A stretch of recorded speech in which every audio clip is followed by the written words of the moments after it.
আসসালামু আলাইকুম।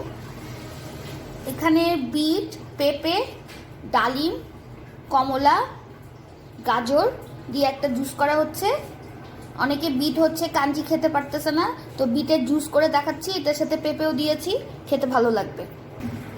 পেঁপেটা আমি কেটেছিলাম কিন্তু ভিডিওতে আনতে ভুলে গিয়েছিলাম। বিটটা আমার ব্লেন্ড হচ্ছে, এরপরে বাকিটা আমি হচ্ছে এখানে আছে পেঁপে ও আপেলও আছে, দুটো আপেল, একটা বিট, একটু আদা, ডালিম একটা, একটা কমলা আর পেঁপের হাফ অংশ দেওয়া আছে।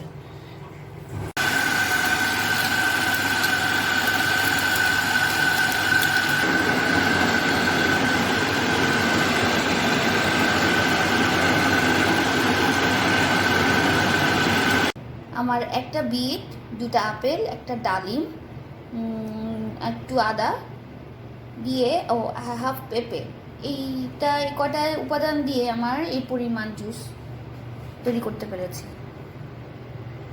এটা যে কোনো সময় খেলেই হবে। কাঞ্জি অনেকে খেতে পারে না, তাই হচ্ছে আমি জুসের রেসিপিটা দিলাম। ইনশাল্লাহ মনে হয় সবাই এটাও খেতে পারবেন।